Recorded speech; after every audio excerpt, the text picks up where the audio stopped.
Boa noite. Muito bom a gente estar aqui, né? Mais um dia. Parece que no culto de quarta-feira, quando a gente está na igreja, parece realmente que a gente está dando aquela respirada espiritual, né? A gente dá aquela pausa e dá aquele respiro espiritual que a gente precisa. Porque até chegar sábado ainda está longe, né? Tem alguns dias ainda. E às vezes o começo da semana foi tão corrido que a gente não consegue ter aquele momento especial com Deus que a gente tem aqui, né, na igreja, com os irmãos, orando uns pelos outros, agradecendo pelo que Deus tem feito por nós, né? Eu queria falar para vocês, né, que se você está aqui na igreja hoje, ou se você está acompanhando pela internet, é porque o Espírito Santo te trouxe até essa mensagem. O Espírito Santo te trouxe até esse lugar. E se o Espírito Santo te trouxe até esse lugar, é porque Deus te ama. É Deus te ama. E se Deus te ama, Ele quer te salvar. Ele quer te salvar. E é por isso que você está aqui hoje. Porque você está aqui, porque um Deus que quer te salvar te trouxe aqui. E Ele vai te apresentar uma mensagem de salvação. Bom, no último domingo, eu estava aqui também e eu trouxe uma mensagem que falava sobre Romanos. Romanos capítulo 1. Nós vamos continuar estudando um pouquinho sobre esse capítulo. Vamos falar um pouquinho da continuação do que falamos no domingo. Mas antes de continuar, eu queria falar um pouquinho mais do que a gente falou no domingo. A gente tem aqui ainda 30 minutos, dá para a gente falar um pouquinho do que a gente falou no domingo e ainda continuar com essa mensagem tão importante do livro de Romanos. No último domingo, entre muitas coisas que nós falamos aqui, a parte principal foi que Jesus morreu por você. Só que Jesus não apenas morreu por você, Jesus também viveu por você. Jesus morreu a morte que você deveria morrer e ele viveu a vida que você deveria viver. Né? Jesus veio aqui, nasceu como um bebê, cresceu, sofreu. Jesus aprendeu. É muito estranho nós pensarmos que o Deus, diante de um momento ali no meio da eternidade, ele parou para aprender algumas coisas. Deus aprendeu a falar. Deus aprendeu a andar. Deus aprendeu o que era dor, o que era sofrimento, o que era sede, o que era fome. Deus passou por tudo isso. Só que ele não pecou em nenhum momento. Então Deus passou pela vida que nós deveríamos passar, uma vida perfeita. Jesus sofreu muito, mas ele viveu uma vida perfeita. Uma vida que nós deveríamos viver. Por isso que ele nos substituiu. Jesus nos substituiu na vida e nos substituiu na morte. E por causa da substituição de Jesus, nós também teremos direito à vida. Porque ele trocou de lugar conosco. E quando Deus olha para você agora, ele não enxerga mais você como alguém com uma vida cheia de pecados. Ele enxerga Jesus. Jesus trocou de lugar com você. Isso foi um pouco do que nós falamos no domingo, que é o comecinho do livro de Romanos. Ele fala sobre isso também. Então hoje eu queria continuar essa mensagem no livro de Romanos. Então você que trouxe sua Bíblia, pode deixar aberta em Romanos capítulo 1, que nós daqui a pouco vamos seguir pelos versos. Mas antes disso, queria convidar vocês para orarmos mais uma vez. Oremos. Senhor nosso Deus, nosso bom Pai que habita no céu, nós sabemos que o Senhor nos ama, por isso que o Senhor nos trouxe até aqui. E neste momento nós queremos falar que nós também te amamos. E é por isso que nós aceitamos o convite para ouvir a tua voz e ouvir a tua palavra. Então, neste momento, Senhor, queremos pedir que o teu Espírito Santo nos ilumine mais uma vez para que possamos ouvir a tua voz aqui, Senhor, na tua igreja e através da tua palavra. Esteja conosco, em nome de Jesus. Amém. Muito bem. Meus irmãos, qual é a condição para a vida eterna? Qual é a condição para a vida eterna? Algum tempo atrás, talvez uns 2 meses atrás, eu fiz essa pergunta numa classe bíblica jovem que nós fizemos. Qual é a condição para a vida eterna? Ainda bem que nós temos como apoio os livros de Ellen White, o Espírito de Profecia, e ela traz aqui uma frase que eu acho incrível, por isso que eu já falei ela muitas vezes em vários sermões. E o que o Espírito de profecia nos diz é o seguinte: a condição para a vida eterna é hoje justamente a mesma que sempre foi, exatamente a que foi no paraíso, antes da queda de nossos primeiros pais. Perfeita obediência à lei de Deus. Perfeita justiça. Olha só. Então, para que haja vida eterna, é preciso haver o quê? Perfeita obediência aos mandamentos de Deus. Eu pergunto para vocês aqui, quem seria ousado o suficiente para levantar a mão e falar assim: eu cumpro a condição para a vida eterna? A condição para a vida eterna é a perfeita obediência à lei de Deus, perfeita justiça. Vou perguntar mais uma vez, quem aqui é ousado e falar assim, ó, eu cumpro esses requisitos? Ninguém? Eu também não. É por isso que Jesus veio aqui. O requisito para a vida eterna é a obediência perfeita à lei de Deus. Nós não temos essa condição. E é por isso que Jesus veio aqui e cumpriu essa exigência para a vida eterna. Nós aqui, nós não corremos atrás de vida eterna, nós corremos atrás de salvação. Você não tem a vida eterna, mas você tem que correr atrás da salvação, para que um dia você tenha a vida eterna também. Jesus cumpriu os critérios. E quando você troca de lugar com Jesus, Jesus troca de lugar com você, aquilo que Jesus cumpriu se aplica na sua vida. E você também terá direito à vida eterna. É por isso que nós precisamos da salvação. Nós não temos condição de cumprir esse requisito. Mas, quando nós falamos que Jesus já cumpriu tudo por nós, será que nós estamos querendo dizer que Deus não espera nada de nós? Será que quando você acorda no seu dia, será que Deus tem alguma expectativa para o seu dia, para você? Será que Deus espera alguma coisa de você? Com certeza, Deus espera alguma coisa de você. E é por isso que eu queria ler com vocês, agora a continuação de onde paramos no domingo, que é Romanos capítulo 1, a partir do verso 18. Eu vou ler para nós aqui numa versão que eu gostei muito, que o Caio já colocou aqui, que é a nova tradução da linguagem de hoje. Eu queria ler junto com vocês, nessa versão que ela deixa muito claro esse texto, para que nós entendamos um pouquinho do que Deus espera de nós.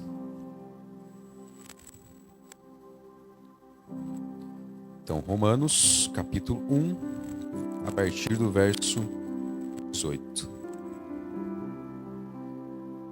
Que diz assim: do céu, Deus revela a sua ira contra todos os pecados e todas as maldades das pessoas que, por meio de suas más ações, não deixam que os outros conheçam a verdade a respeito de Deus. Olha só, se Deus manifesta sua ira contra pecados e maldades que por meio de suas más ações não deixam que os outros conheçam a verdade a respeito de Deus, Deus espera alguma coisa de nós. Deus espera alguma coisa de nós. Ele espera que nós não sejamos esse tipo de pessoa. Ele espera que nós não impeçamos que pessoas conheçam o Evangelho por nossa causa. Já aconteceu comigo algumas vezes, talvez com vocês. Eu já contei também esse testemunho. Certa vez eu fui falar com um amigo meu a respeito de Jesus. Eu fui falando com ele durante algum tempo. Até que, sabe quando você sente assim, ó, tá na hora do convite? Eu senti, tá na hora do convite para levar para a igreja. E aí o meu amigo falou assim, eu não vou. Eu já sou muito pobre. Imagina se eu for para a igreja. Ele tinha ficado com a impressão de que a igreja é um lugar que as pessoas roubam o dinheiro dele. E as pessoas fazem lavagem cerebral para querer pegar o dinheiro das outras pessoas, por conta de mau testemunho de pessoas que pregam a verdade de jeito distorcido. Então é muito triste. Deus detesta que a gente atrapalhe os outros a conhecer a verdade, por causa das coisas que nós fazemos. Verso 19 diz assim: Deus castiga essas pessoas, porque o que pode se conhecer a respeito de Deus está bem claro para elas. pois foi o próprio Deus que lhes mostrou. Verso 20. Desde que Deus criou o mundo, as suas qualidades invisíveis, isso é, o seu poder eterno e a sua natureza divina, têm sido vistas claramente. Os seres humanos podem ver tudo isso nas coisas que Deus tem feito, e portanto eles não têm desculpa nenhuma. Olha que verso forte. Não importa também, irmãos, se as pessoas já ouviram falar sobre Deus ou não. Até dessas pessoas Deus espera alguma coisa. Porque através de tudo aquilo que Deus criou, os atributos invisíveis de Deus e os visíveis através da natureza, deixam claro que existe um Criador. E é muito triste quando nós vemos a humanidade olhar para tudo isso e pensar que foi qualquer coisa, menos Deus. É muito triste a gente ver que nas escolas, as crianças desde pequenas, elas aprendem através dos livros, através da ciência, através de professores estudados, que tudo isso que nós vemos foi criado por qualquer coisa, menos Deus. A humanidade não é boa, irmãos. Por mais que ela tente, ela não é boa. Ela tenta excluir Deus de qualquer jeito, de qualquer situação possível. A humanidade não é boa. E aqui diz: eles não têm desculpa nenhuma. Deus esperava, sim, que cada pessoa que olhasse a natureza, olhasse as coisas que Deus criou, entendessem que existe um Deus criador por trás de tudo isso. Mas, infelizmente, o pecado afastou tanto a humanidade de Deus, que as pessoas olham para tudo isso e falam: isso é tudo menos Deus. Isso é obra do acaso.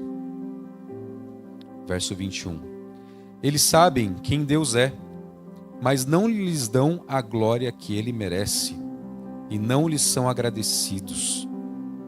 Pelo contrário, os seus pensamentos se tornam tolos, e a sua mente vazia está coberta de escuridão. Olha só, sabia que Deus espera que nós sejamos gratos? Aqui diz: eles sabem quem Deus é, mas não lhe dão a glória que Ele merece, e não são agradecidos. Se Deus é tudo isso que nós falamos, nós deveríamos viver agradecidos. Viver para glorificar a Deus. Afinal, Deus nos criou para isso. Deus nos criou para isso. E Ele vai nos restaurar para isso. Se você quer ser salvo, mas não quer glorificar a Deus, saiba que no céu será um lugar de eterna glorificação a Deus. Então por que você almeja tanto assim o céu? Se você não quer glorificar a Deus no seu dia a dia, na sua vida. É para isso que Deus vai nos salvar. Para glorificar a Ele de eternidade a eternidade. Verso 22 diz assim: eles dizem que são sábios, mas são tolos. Sempre que você vê cientistas, muito famosos na internet, debochando da palavra de Deus, falando que isso não existe, falando que não conseguem acreditar nisso, lembre desse verso. Eles dizem que são sábios, mas são tolos. E olha só o verso 23. Em vez de adorarem ao Deus imortal, adoram ídolos que se parecem com seres humanos, ou com pássaros, ou com animais de 4 patas, ou com animais que se arrastam pelo chão. Isso é muito triste. As pessoas adorarem imagens que elas mesmas criaram.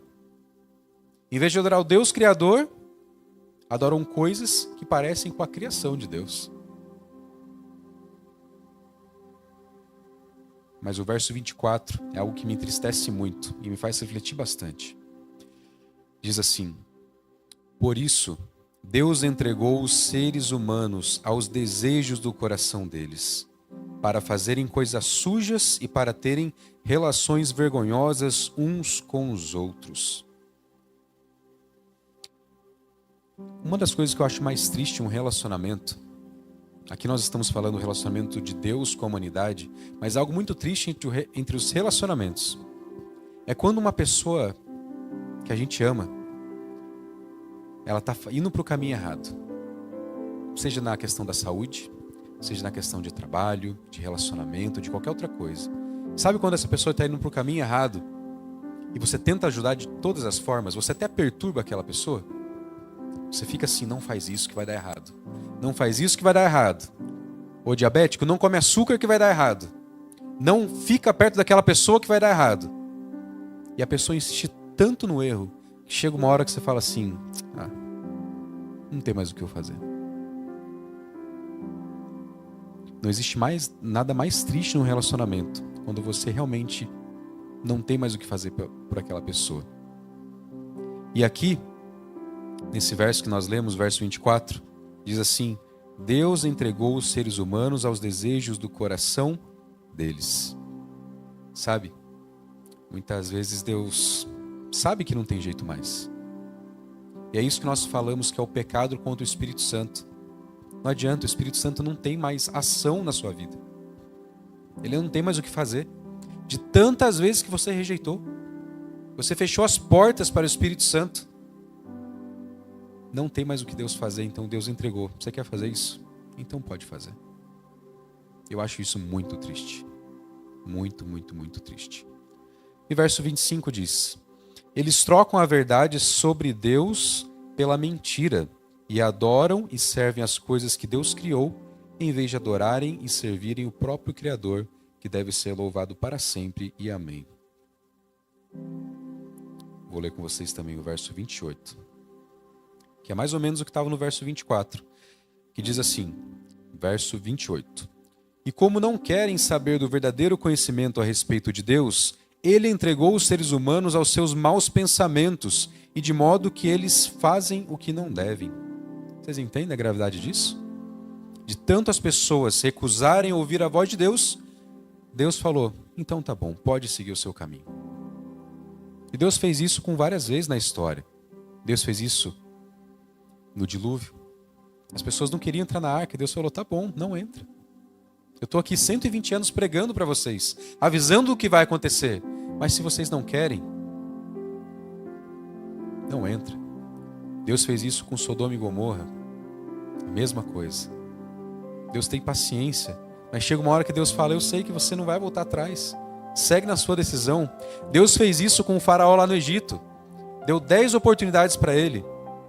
Ele não voltou atrás. E ele perdeu tudo o que ele tinha. Perdeu tudo o que ele tinha conquistado. Por não ouvir a voz de Deus, chegou uma hora que o coração dele ficou endurecido com a presença do Espírito Santo.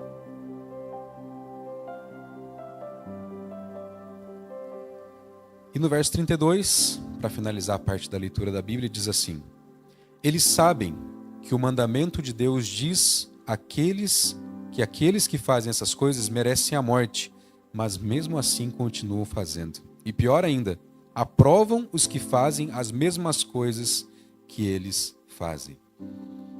Essa carta Paulo escreveu para a igreja de Romanos, que ficava em Roma. Era um lugar cheio de promiscuidade, onde as pessoas faziam todo tipo de coisa. As pessoas faziam coisas tão horríveis que até parecia o dia de hoje, de tão horrível que eram as coisas que as pessoas faziam.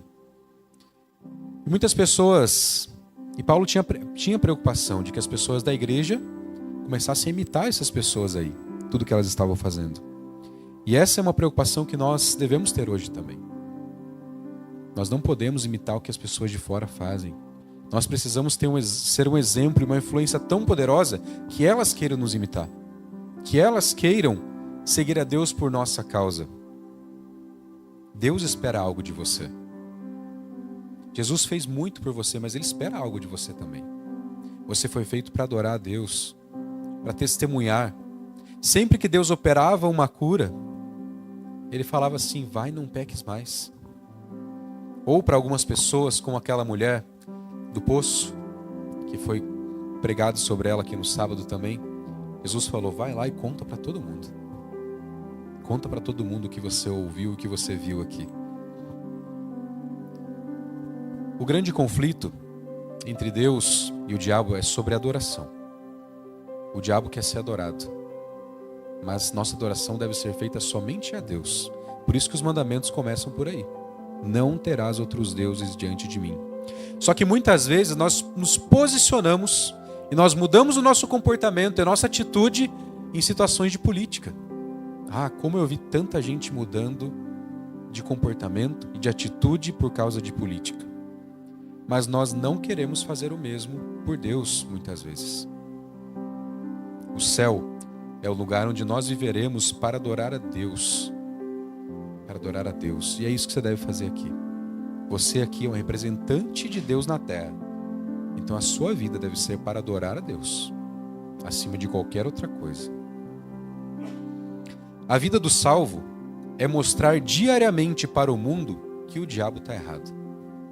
Todos os dias você tem que acordar e sair da sua casa para ir para o seu trabalho, para a escola, ou para encontrar as pessoas que você encontra no seu dia a dia e mostrar para elas que o diabo está errado. Que a adoração ao diabo, a adoração das coisas do mundo, a adoração do pecado está errada. Que isso não presta, que isso não serve para você. Que tem algo melhor para você que Deus preparou. Só que muitas vezes, conforme esses versos que nós lemos aqui de Romanos, nós somos coniventes com o pecado e às vezes muito pior, a gente é conivente com o pecado e ainda aprova os que pecam junto com a gente. E não pode ser assim. Nós precisamos todos os dias sair da nossa casa e mostrar para o mundo que o diabo está errado e que Deus está certo. E é o governo de Deus que nós queremos. Se nós queremos que Jesus volte e restaure todas as coisas, nós estamos dizendo assim: venha o teu reino. Eu quero viver no teu reino, sobre as tuas leis. Então faça isso hoje. Deus deu as leis para nós e é para nós seguirmos. Só que muitas vezes a gente nem tenta, sabe? Muitas vezes a gente faz igual criança. Hoje, antes de vir, eu fui ali dar um lanche pro meu filho menor, Mateus. E todas as vezes que ele vai comer e ele não quer comer, ele fala assim: ó, eu não consigo comer. Só que ele consegue, mas na verdade ele não quer. E quando a gente insiste ali com ele, ele vê que a coisa vai ficar difícil pro lado dele, aí ele come, né? E muitas vezes é assim na nossa vida. Deus nos deu as leis. E quando a gente acha que está muito difícil, a gente não quer, o que a gente fala? Eu não consigo. Quando a gente consegue, sim. Deus colocou uma grande medida de força e de poder em nós. Deus colocou uma grande medida de vontade em nós. Só que a gente não quer. E a gente fala que não consegue, ou que é muito difícil. Mas a gente consegue sim. Muitas coisas a gente consegue. Eu queria contar mais um exemplo para vocês, para a gente já encerrar. Bom, a minha casa fica muito longe da escola do meu filho. Então eu demoro 1h30 para levar ele para a escola e voltar, todos os dias. E quando a gente faz o mesmo percurso longo todos os dias, tem muita coisa que vira rotina, que passa desapercebida, e tem muita coisa que a gente repara, né, no meio do caminho. E tem algumas coisas que eu percebi, né? Todas as vezes que eu tô atrasado, normalmente o pastor vem com tudo com o carro dele, assim, porque ele tá atrasado também. Passa assim na frente, vai lá, para ele poder entrar. Agora não mais, porque ele não tem mais filho na idade escolar. Mas é algo que eu estava reparando, falava para Ingrid. Todas as vezes que eu tô atrasado, o pastor tá atrasado também. Será que ele tá sempre atrasado e eu, quando me atraso, encontro com ele? Ou será que é o contrário, né? E outras coisas que a gente vai percebendo, né? A gente vai percebendo as pessoas que caminham na rua, os carros que andam junto com a gente percebe no mesmo horário. E uma coisa que me chama muita atenção, é que todas as vezes que eu tô vindo embora, né, andando de carro, ali pela Avenida Cidade Jardim, que é uma avenida muito boa para fazer caminhada, né, tem muita gente ali caminhando. Tem pessoas ali com um porte atlético caminhando, correndo, né, fazendo exercício. Outras pessoas fazendo exercício lá naquela barra que tem lá na rua. Mas algo que chama muita atenção, que todos os dias, estando muito sol ou estando chuva, tem uma senhora que faz caminhada na Cidade de Jardim. E é uma senhora oriental, bem baixinha assim. E ela já deve ter ali de 80 anos para mais. Todos os dias ela faz caminhada. E ela não consegue nem ficar muito reta mais assim. Ela já fica meio torta, né? Caminhando até de um jeito meio diferente, meio devagar, né? Só que todos os dias ela faz caminhada. E eu já vi ela fazendo caminhada com guarda-chuva. Então, sol ou chuva, ela faz caminhada. E todas as vezes que eu passo e vejo ela fazendo isso, me motiva muito, sabia? Porque eu vejo que, às vezes, a limitação que a gente coloca na nossa cabeça não é nada se a gente tiver a fim mesmo de fazer aquilo. Se a gente quiser fazer aquilo, né? E quando eu vejo ela, eu vou para casa e falo, hoje meu dia, eu tenho que dar o meu melhor. Eu tenho que fazer o meu melhor. Isso me motiva muito, sabe?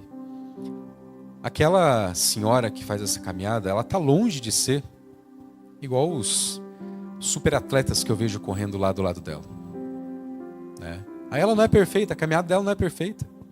Tá muito falha. Só que é o melhor que ela consegue fazer. Vocês já entenderam. Nós somos falhos. Nós somos imperfeitos. Nós somos, muitas vezes, mancos espirituais. Às vezes nossa fé pode estar envelhecida. Talvez.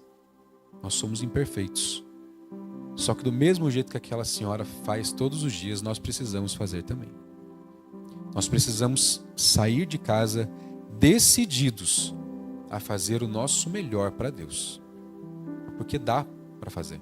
Dá para fazer melhor do que nós estamos fazendo. E da mesma maneira que quando eu vejo aquela senhora caminhando, eu me inspiro para fazer o meu dia diferente, muitas pessoas podem estar olhando para você. Mas elas podem estar olhando e não se inspirar. Só que elas devem olhar para você e inspirar a fazer algo diferente. A inspirar a ter uma fé diferente. Talvez uma oração que você faça na hora de comer. Sabe, você para tudo ali. Você faz uma oração, as pessoas veem você fazendo aquela oração. Já pode mudar o pensamento que ela tem a respeito de Deus. Pode despertar o interesse dela por Deus. Ou por algo tão simples que você faz. Então, nessas pequenas atitudes, saia da sua casa todos os dias com o objetivo de mostrar para o mundo que o diabo está errado e que Deus está certo, através das coisas que você faz. Porque se a gente acredita de verdade em alguma coisa, nós fazemos aquilo. Não é verdade?